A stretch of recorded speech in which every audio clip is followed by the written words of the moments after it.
Someone meetings get underway. Security personnel touch up on public order management. And Kokoda villages reopen track.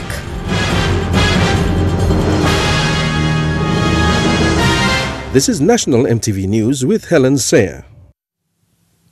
Good evening and thank you for joining me for Saturday's news. Minor meetings leading up to the senior officials meeting for APEC 2018 got underway today in Port Moresby. They include discussions on disaster preparedness, illegal logging and timber trade management.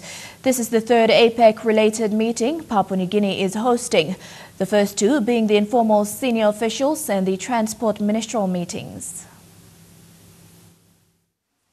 The minor meetings kicked off in Port Moresby with 4 separate discussions on 4 different topics. During the meeting on illegal logging and timber trade management, Chair Putra Patema highlighted that the discussions were on promoting timber trade and how to combat illegal logging. The Aguilat itself is one of the many fora under APEC. We are dealing with illegal logging and promoting legal timber trade. That's the background, because the economies in the regions are all very concerned about this issue, the illegal logging and promoting legal timber trade. So basically, this Aguilat meeting is in order to find common commitments from the economies in the region. For Papua New Guinea, PNG Forest Authority is directly responsible for the logging sector. PNG FA deals with the amount of levies which are charged on each log and are responsible for the issuing of logging export licenses. A team from PNG FA was part of the discussion this morning. Fortunately, we already have that agreement on defining what is legal and what is illegal. And now the challenge is on how to combat that, right? And whether we are going to agree on more action-oriented or broaden the scope of our effort. The outcomes aimed to achieve from this meeting include raising more awareness on illegal logging in the 21 APEC member countries. Today and tomorrow, actually, we would like to come up with an agreement on the multi-year strategic plan on how its economy will combat illegal logging and promote legal timber trades. Thekla Gunga, National EMTV News. Deputy Prime Minister and Treasurer Charles Abel will launch 2 PNG Extractive Industries Transparency Initiative reports next Wednesday. The reports, concurrently compiled last year, cover the fiscal years 2015 and 2016 and encompass large-scale mining, oil and gas projects that were in production. PNG EITI Head of Secretariat Lucas Alkins says the reports list 9 reporting entities from mining sector and 7 entities from the oil and gas sector. It also lists 7 SOEs and 8 relevant government departments that received these payments in the same years. The reports also provide detailed information on the extractive sector, existing laws and fiscal regimes governing the sector. 42 participants graduated with certificates of participation after a week of training focusing on child protection in Mendi, Southern Highlands Province. Participants came from respective Catholic parishes within Mendi District, as well as community development officers from the 4 districts. Acting Chief Executive Officer from the Office of Child and Family Services, Simon Yanis, says churches play an important role in delivering those services to protect children. Mr. Yanis emphasized that the children are the government's responsibility and want to ensure that children living in care centers must have their data collected and registered. The training was hosted by the Mendi Catholic Diocese with the support of the Australian Aid through Incentive Fund. You're watching National EMTV News. Stay with us. We'll have more after the break.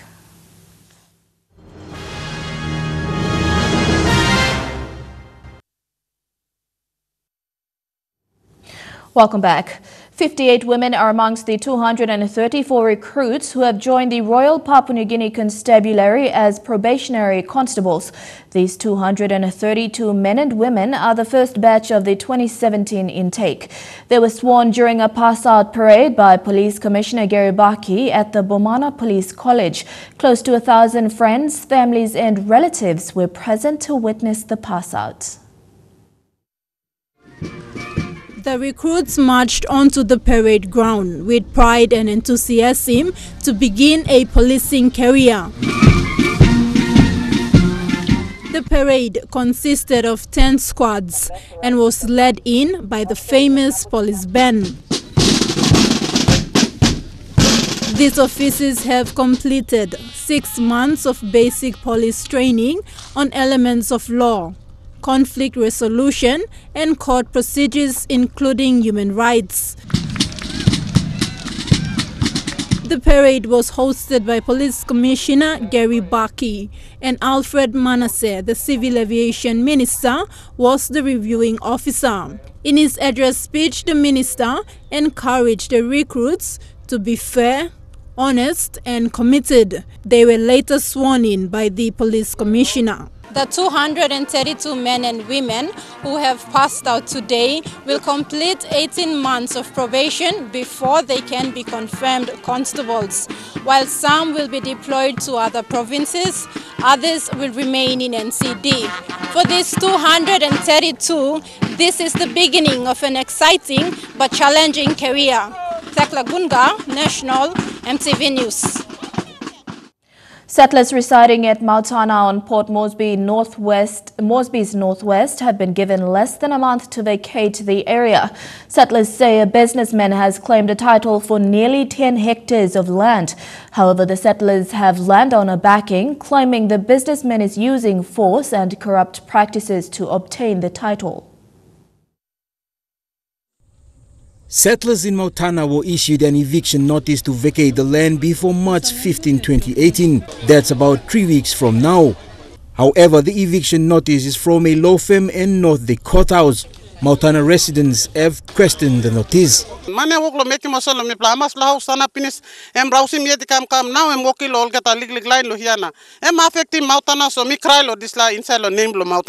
Settlement. The eviction notice has sent shockwaves among the settlers who believe the title was given illegally. They say such practices must stop. At least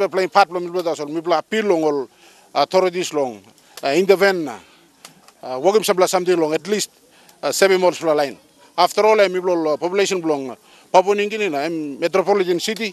More than 8,000 people have settled on a piece of land, portion 275, 2116 and 875. More than a quarter of the population are full-time employees, while a majority of them are school children. The eviction notice has affected their lives. So now me play like by government must look sawl on sla. Mane mi kisim one title on one road, government must look sawl on sla. Suppose me ka trouble title then me play keniko no got problem on sla. Suppose me no got trouble title then owned by one plan by evict me play 2,000 plus population no year. The purported land title holder runs a car wrecking company on the edge of the Mautana area. Settlers say, how can one man hold a title for land close to 10 hectares? Title of 2016, but how come I'm working survey long 2 weeks ago, Penis? And we working survey again. 2018. You got a big black question. Customary land owner Annie Samban was with the settlers this morning to hear the concern. Police were also present to witness the gathering. Mr. Samban says he is shocked to know that another party has the land title to the area. I will be standing at the back of the settlers and we will get restraining orders to stop claimant and let the investigation process. Settlers want police, NCD authorities and the lands department to look into the matter. They believe this is another case of land grabbing. Jack Lapave Jr., National EMTV News. Villagers living along the Kokoda track corridor are concerned that basic services like healthcare and education have not fully impacted the lives of the majority of the villagers. A recent consultation with the Central Governor Robert Agarobe saw the villagers expressing their grievances. The recent decision by the national government to review the Kokoda Track Authority is timely as many communities living along the Kokoda Track corridor have been neglected for many years. The community members say only a few individuals are benefiting from the Kokoda Track programs.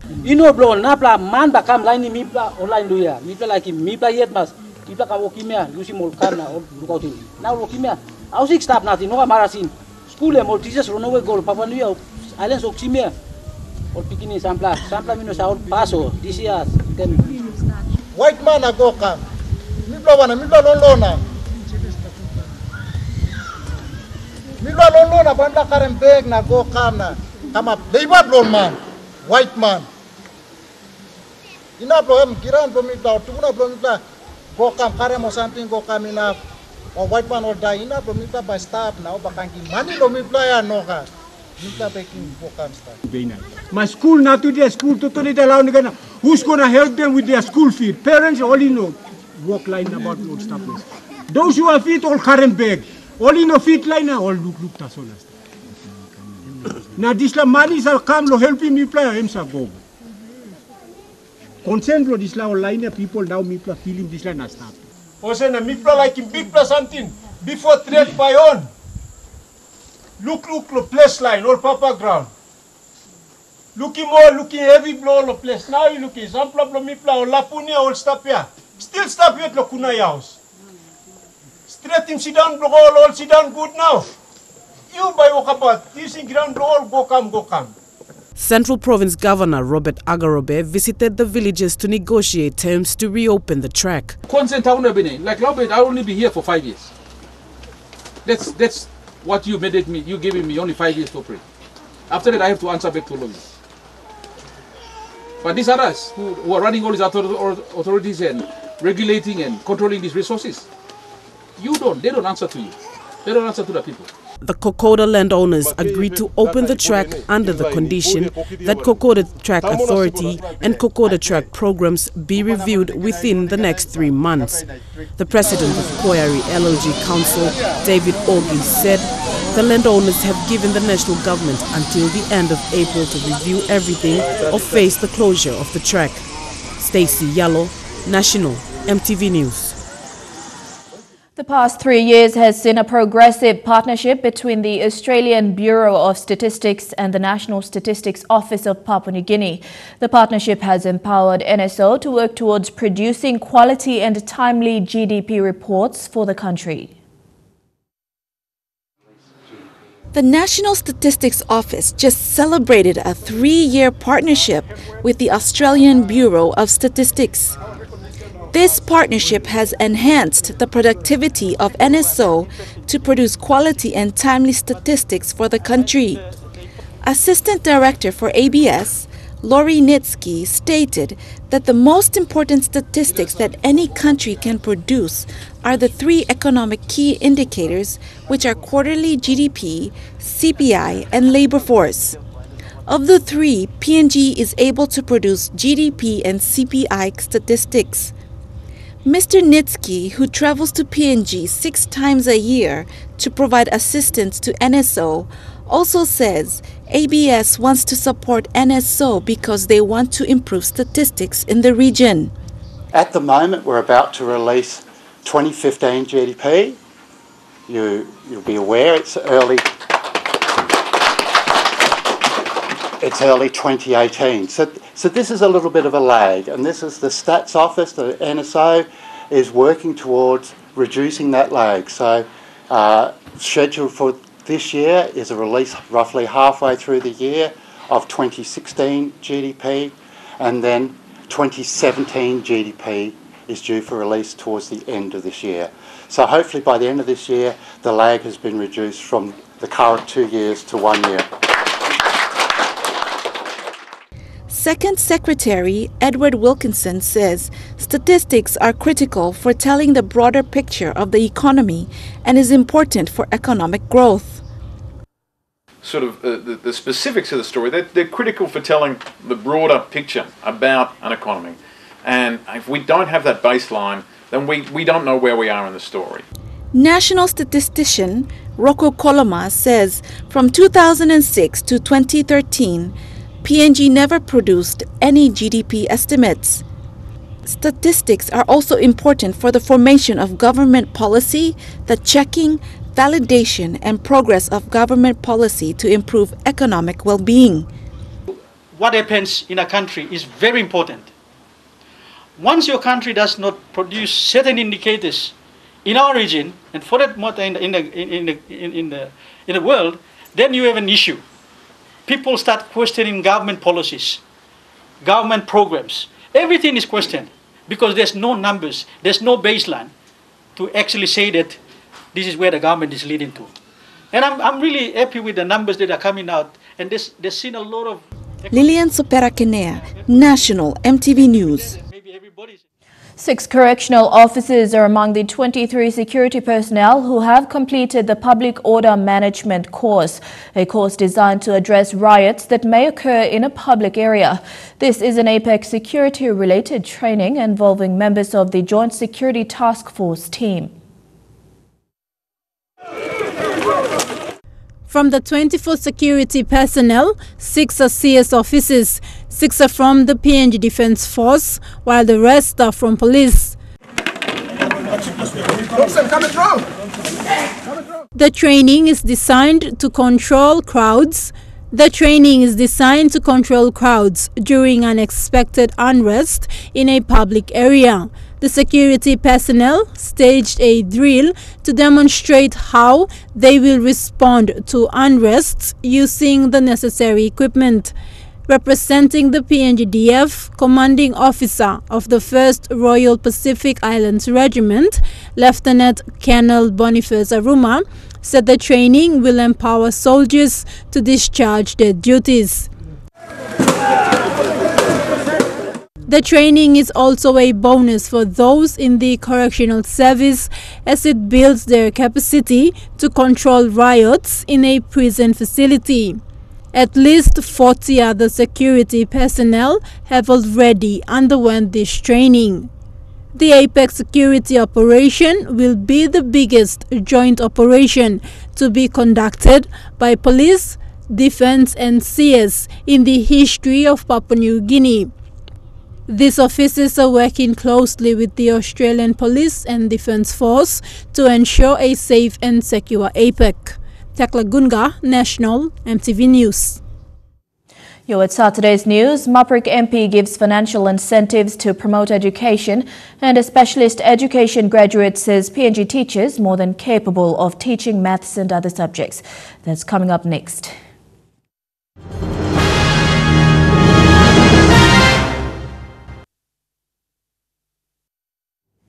Welcome back to the news. First 100 students enrolled at the Maprik Resource Centre will be supported financially. Maprik MP John Simon says this is to assist those who want to further their studies in the higher education sector. MP Simon says the Resource Centre is now the focus for the district to bring tertiary studies to the doorsteps of Maprik and neighbouring districts in East and West Sepik. The Maprik Resource Centre is now 2 weeks old since opening earlier this month. University of Goroka is the first tertiary institution to open the campus doors at the centre.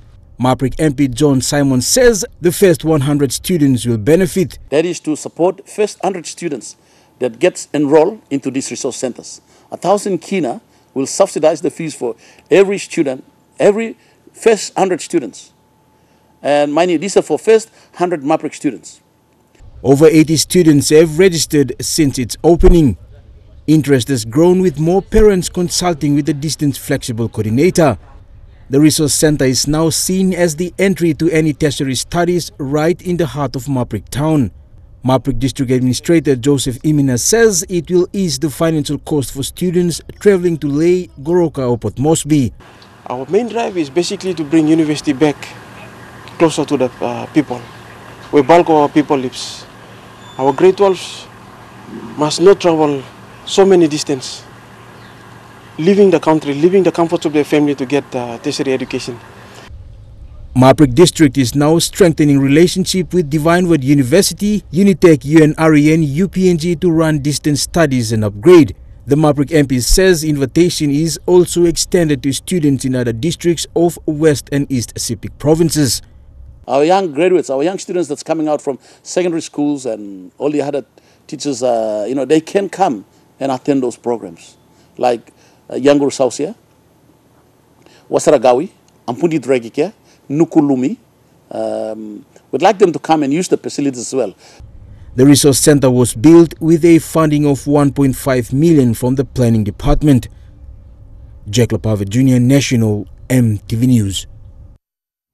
A recent graduate of Masters in Philosophy in Education from the Pacific Adventist University, Alice Napasu, says Papua New Guineans are capable of teaching mathematics and other subjects in the country.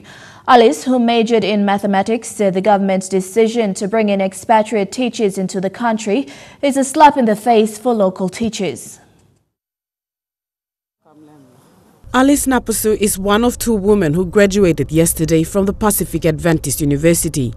Alice majored in mathematics and received her master's in education philosophy. She is a former grade 11 mathematics teacher.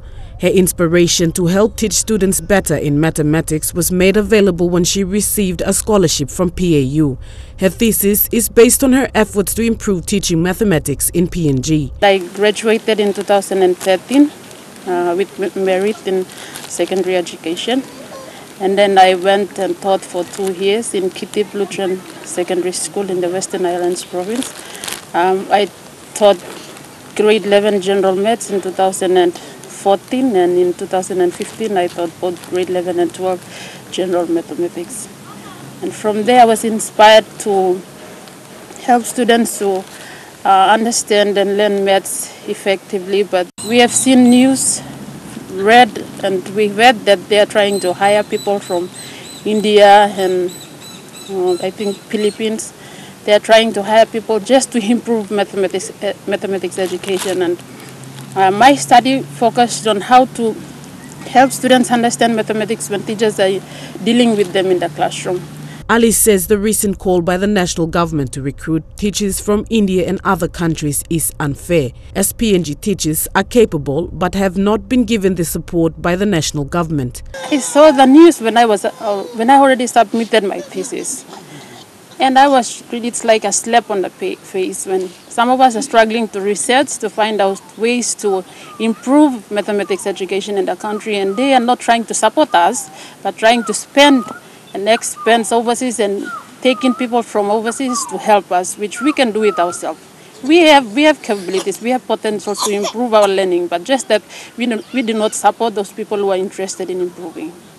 That's what I think. If only we focus on improving our education system and help them to do research, there are a lot of different ways we can use to teach, like doing research, identifying ways to improve the learning, but they are not focusing on that. They are not supporting. They're just finding the fast solution. They think that they can get from overseas and come and do it, but they don't understand our way of learning. Stacey Yallo, National EMTV News. Many Papua New Guinean women resort to marriage or other activities after failing to progress in their education. Alice Napasu could have been one of these women, but she continued to struggle through the education system, and today graduated with a Master's in Philosophy in Education from the Pacific Adventist University.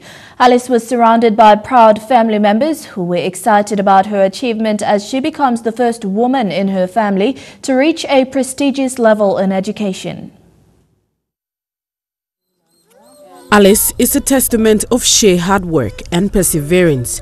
She failed her grade 10 years ago and had been out of school for a while, but yesterday she graduated with a Master's in Education Philosophy. My journey is a journey of struggle in terms of education. I dropped out in grade 10. I mean, not dropped out, but I was not selected to do grade 11. And back in 2003, I failed grade 10. I was at home for some years. She enrolled at UPNG Open Campus and was selected to PAU to study secondary education in 2010. I graduated in 2013 with merit in secondary education. And then I went and taught for 2 years in Kitip Lutheran Secondary School in the Western Islands province. I taught grade 11 general maths in 2014, and in 2015 I taught both grade 11 and 12 general mathematics. Inspired to help students learn and understand math effectively, but she did not know what to do. Her journey to Port Moresby was to find employment in the city schools. I was accepted to study at Pacific Adventist University. They offered me a scholarship called the Graduate Teaching Assistant Scholarship, and I studied for 2 years, 2016 and 2017. So the master's program, the duration of the master's program is 2 years. So and I took up Master of Philosophy course, and Master of Philosophy deals with research masters, not coursework. So we have to write a thesis, about 40,000 words, in order for us to complete that Master of Philosophy degree. Her thesis focused on how to help students understand mathematics when teachers are dealing with them in the classroom. She experimented with 2 different teaching methods, the work example teaching strategy and the problem-based teaching strategy. While problem-solving teaching strategy deals with the 21st century problem-solving skills, the work example deals with how the human brain works. We have a long-term memory and we have a short-term memory. When we learn in the classroom, our short-term memory is very effective during learning process. But the short-term memory is called short-term memory because its duration is really small. It cannot hold a lot of information at the same time. So when teachers are teaching, they must teach according to that working memory. They must accommodate it. If we teach in a way that, in a different way, then it overloads the working memory and learning is not taking place in the classroom. So students will learn well, they are really attentive in the classroom, but when it comes to exam or test, they will get 0 because they haven't learned anything if we are not accommodating the working memory or the short-term memory. So I use this method to help students and help other teachers too as well, to use the method so that we can help our students in the classroom to learn well. After her experiment, she concluded in her thesis that the work example strategy was effective in teaching mathematics in the classrooms. She said she is willing to share her work with individuals or the education department if possible. She also took the time to encourage others who are struggling in the education system. Her achievement was also a proud moment for her family.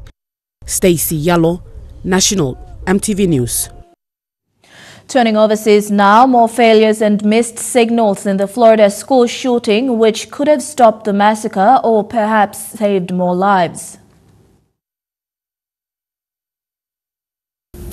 While the gunman was inside Marjorie Stoneman Douglas High School killing people at random, a trained Broward County Sheriff's deputy did nothing. Devastated, sick to my stomach. There are no words. The Broward County Sheriff revealing the stunning news that one deputy, Scott Peterson, who was armed and in uniform, clearly knew there was an active shooter, but stayed in his position outside Building 12. The sheriff says video shows the deputy doing nothing for more than 4 minutes while the bullets flew inside. The shooting lasted about 6 minutes. Deputy Peterson has since resigned. When reporters asked what he should have done, Went in, addressed the killer, killed the killer. And new information tonight that Peterson wasn't the only sheriff's deputy who failed to act. Now, Coral Springs police sources tell CNN that 3 other Broward County sheriff's deputies also remained outside, pistols drawn but hiding behind their vehicles.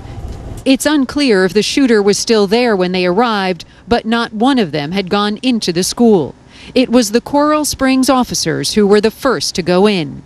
Meanwhile, during the shooting, another key misstep.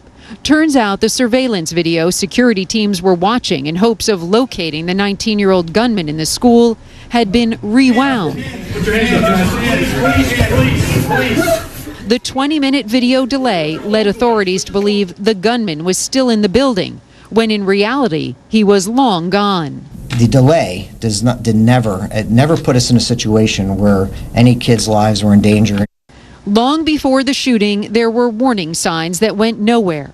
Even the FBI missed a major red flag. CNN has reviewed a transcript from a January 5th call this year. A tipster close to the Parkland shooter warning the FBI that the teen was, quote, going to explode. The female tipster spoke of his social media posts about guns and his violence in school, saying she feared him getting into a school and just shooting the place up. The FBI has admitted that proper protocols weren't followed on a key tip about the suspect just weeks before the attack. There was a mistake made. We know that. But it is our job to make sure that we do everything in our power to ensure that does not happen again. Also, the Broward County Sheriff now revealing their office had received 18 calls related to the suspect over the past decade. In a 2016 call, officers got a tip that he planned to shoot up an unknown school. Police records show the responding deputy passed the information on to a school resource officer. In another call last November, police records show a caller warned the teen was collecting guns, suggesting he could be a school shooter in the making. Officers simply referred it to the Palm Beach Sheriff's Department for review. Also last year, a family in Palm Beach County alerted police that the suspect had put a gun up to someone's head. The suspect himself called 911 about the incident. I kind of got mad and I started punching walls and stuff, and then a kid came at me and threw me on the ground. Police responded and were told at the scene it had all been worked out. Sports and diplomacy have been underlying themes of the Winter Games at Pyeongchang, with North and South Korea reducing tensions, if only for 2 weeks. But one North Korean man who fled to South Korea 70 years ago doesn't think it will change his situation. Kwon Mun-kook was just 19 when the Korean War broke out in 1950. He deserted the North Korean military, hating the ideology, and walked 14 days to get home, hiding in his mother's attic. He then joined the UN forces led by the United States. I thought it would be a matter of days, he says, for our forces to take over the North. I told my parents I'll be back in a week, then ran away in the middle of the night. Kwon said he wouldn't have left if he had known he would never see his parents or two brothers again. He's heard nothing in almost 70 years. He doesn't know if any of them are still alive. One of millions of families destroyed by the Korean War. One of thousands of North Koreans that settled here in Abai village on the east coast near the DMZ, so they could move back home easily when the time came. But it never did. Kwon married in South Korea and has 4 children and 9 grandchildren, but still misses his North Korean family every day. He checks Google Earth once a week to see satellite images of his hometown near Wonsan in the north, the closest he can get to seeing it again.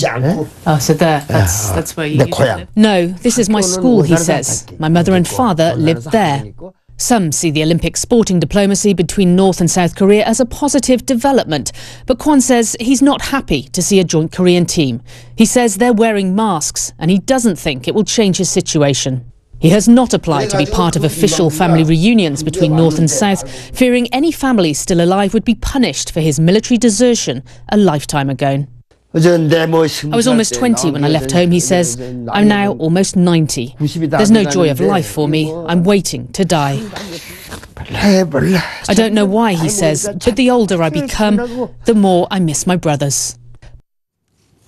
Well, it's been an eventful afternoon here in Port Moresby, where the SP PNG Hunters have gone up against the might of the Brisbane Broncos. We'll find out how it all went down in Chukai Sports coming up next.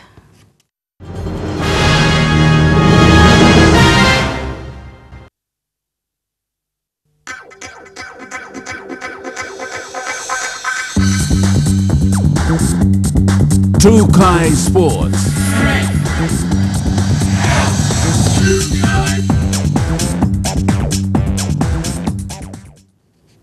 Welcome to Chukai Sports. The Brisbane Broncos have come on top, winners of their trial match against the SP PNG Hunters. In a bruising encounter this afternoon, the Hunters gave a good run for the Broncos when they led 12 points to 6 at half-time. The Broncos took over the game's momentum in the second half, scoring 4 tries to win the game. Forwards Alex Glenn, Corbin Sims scored back-to-back tries in the second half, with wingers Jordan Kahu and Corey Oates sealing the match winners. Stand-in captain Alex Glenn says despite the win, there are many bruised shoulders in the Broncos' sheds as the Hunters played their physical and hard-running brand of footy. Meanwhile, Hunters captain Stargroth Amian says the game was a good eye-opener for the Hunters to identify their weakness and work on it when they start their Queensland Cup campaign next month. The Broncos ended up winning 26 points to 12. Former Kiwi international Alex Glenn says he is honoured to lead the Brisbane Broncos. Glenn, who played 7 Tests and 5 World Cups for the New Zealand Kiwis, said since their arrival on Thursday, the team has been overwhelmed with the show of support from their fans in Port Moresby. The Broncos' second rower made these remarks at a breakfast reception at the New Zealand High Commission this morning. Glenn was accompanied by fellow teammates and Kiwi internationals Jordan Kahu, Cody Nikorima and Jermaine Isako.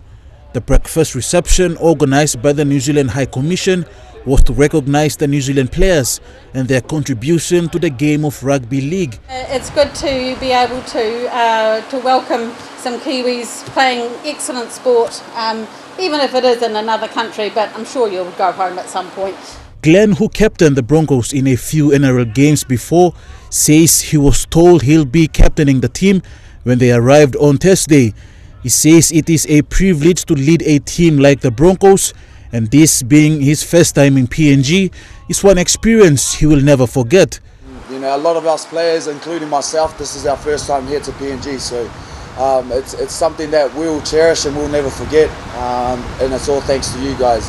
The welcoming all across the country has been fantastic, and you know we've been treated like rock stars, and it's something that we'll never forget. Glenn, who came through the Broncos under-20s program, says it has been a tough rugby league journey for him. However, he encouraged aspiring rugby league players to be committed and stick to healthy habits if they want to be successful in their careers. You got to make sure that you're continually working harder than the other person. Because at the end of the day, it's either you or him that's going to play it. So always work hard, be very disciplined with your training, with your diet, and always have a lot of respect for others around you.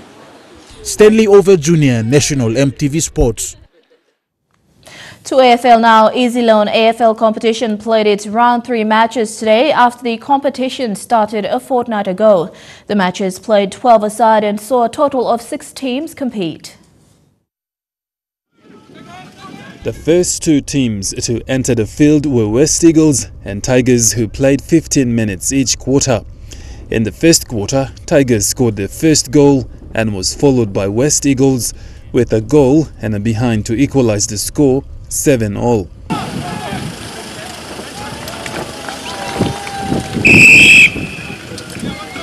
Both teams successfully defended the quarter with 7 points each at halftime. In the second half and final quarter, Tigers scored their second try, bringing their score to 13. West Eagles scored a behind and a goal to elevate their score position to 14 points.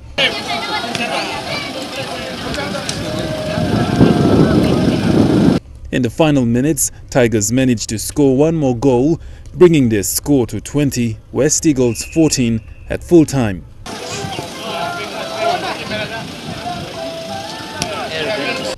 The second match was between reigning champions Lamana Dockers and Kokoda, where the reigning champions were defeated by Lamana Dockers 34 points to 31. The next match was between Dockers and Kobani.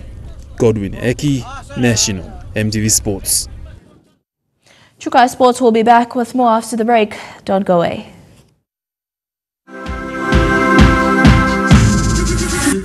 Chukai Sports. Welcome back to Overseas Sports, and in AFL, Tigers have wasted no time shutting down speculation of a premiership hangover with a stellar start to the JLT series against Essendon. In a brutal contest which has left several players in casts, the Tigers picked up where they left off last September to blow away the Bombers in Warangata. As the Premiers look to dust off their pre-season cobwebs, the Bombers had some new faces looking to make an early impression, and former son Adam Saad did just that. And he drives it long, and this could go all the way home. How's that for a first possession for your new club? Tigers big man Toby Nankervis's day was over early after crashing into the Wangaratta turf, as was Essendon's Zach Merritt, who copped a stray elbow, while Jake Stringer's new haircut got some added colour thanks to Alex Rance. He's bleeding from that head, Jake Stringer. Well, they won't have to shave his head anyway. That's a bonus with a haircut.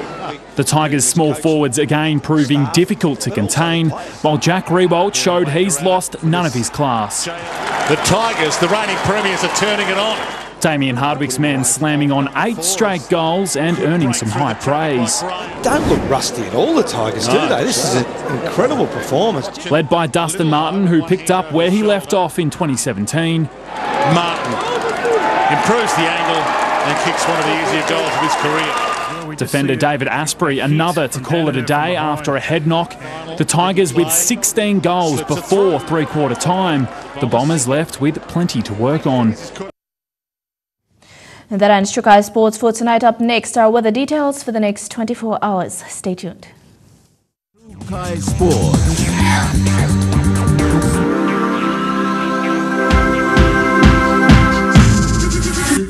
Trukai Sports.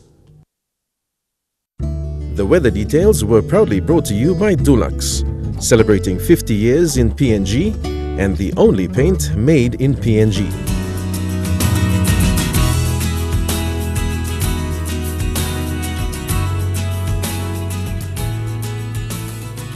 Looking at the weather forecast for tonight and tomorrow in the southern region, fine apart from a shower or two in Port Moresby, thundery showers in Daru, a thundery shower or two in Kerma, and fine weather in Alatau and Popondetta. In the Momasa region, fine apart from a shower or two in Lae, fine weather in Medang and Wewak, and a shower or two in Wau and Vanimore. In the New Guinea Islands region, fine weather in Lorengau, Kimbe and Buka, and a shower or two in Kavieng, Kokopo and Rabaul.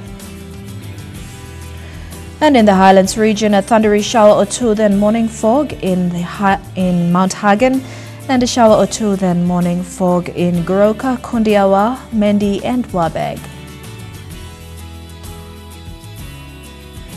Small ships for the next 24 hours. Forecasts within all coastal waters of Papua New Guinea for the next 24 hours. Seas of 0.5 to 1.3 meters.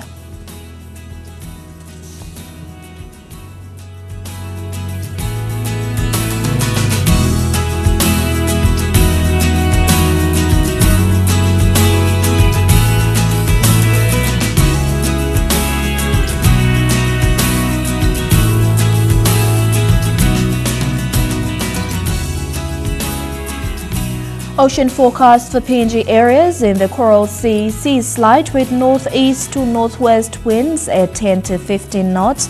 In the Solomon Sea, seas slight with northeast winds at 10 to 15 knots. In the Bismarck Sea, seas slight with northwest winds at 10 to 15 knots. And in the Pacific Ocean, seas slight with northwest winds at 10 to 15 knots. The details were proudly brought to you by Dulux, celebrating 50 years in PNG and the only paint made in PNG.